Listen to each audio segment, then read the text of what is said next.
This is Solent Sports News at 12 o'clock. My name is George Forty, and here are your sports headlines. St Mary's Stadium was sure to be rocking tonight. Southampton faced up against Leicester City under the Friday night lights. Manager Ralph Hasenhüttl has issued a war cry to his team as the Saints look to win their first home Premier League game of the season. It's time for our supporters. I think it's time to show up as a whole club that we are committed, that we are putting the best atmosphere we have on the pitch and also on the stands. And if we are working together, then it must be difficult for the opponent to get something in our stadium.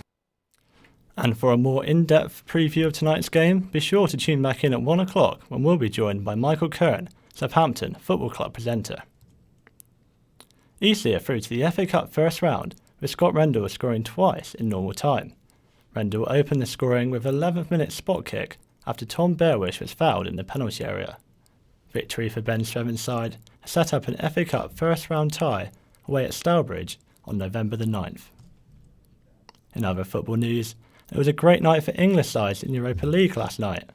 Manchester United, Wolves and Arsenal all recorded victories to maintain their impressive starts to the group stages.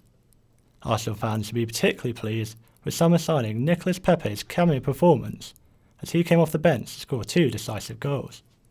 His display certainly caught the eye of Arsenal manager Unai Emery. I think the 2 goals from Pepe was perfect and finished winning this match. I think we deserved to win, but really we didn't play well.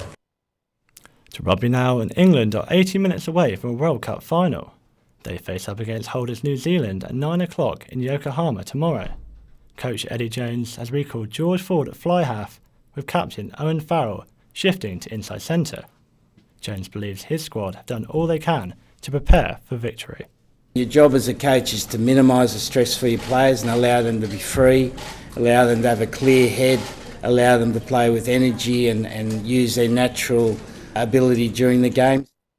The Grand Prix is in Mexico this weekend, with Mercedes driver Lewis Hamilton looking to seal his 6th World Championship. The British driver is within touching distance to becoming the second most decorated driver in Formula One history. A win in Mexico would mean that Hamilton equals Michael Schumacher's record of 7 titles. To tennis now, and Stan Wawrinka has withdrawn from his Swiss indoor quarter-final match against Roger Federer. The 34-year-old 7th seed, who lost to Andy Murray in last weekend's European Open final, beat Francis Tiafoe in the previous round. However, an hour after his win against the American, he announced his withdrawal from the competition. In boxing, and Derek Chisora has confirmed Steve Braunton as his new trainer ahead of this weekend's big domestic fight with David Price. The British heavyweight rivals will face up at the O2 Arena on Saturday night.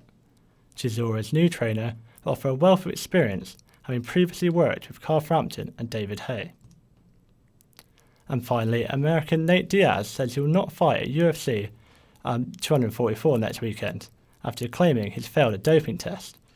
In a post on Twitter, he said he was tested with elevated levels and didn't go into any further details on the situation. The 34-year-old is scheduled to fight Jorge Masvidal on the 2nd of November in New York. And thank you for listening to Solent Sports News. That's all from us. Be sure to join us again at 1 o'clock for your next update. And if you want to keep up to date with the stories that matter to you, follow us on Twitter, Facebook or Instagram, or on our website, solentjournalism.co.uk.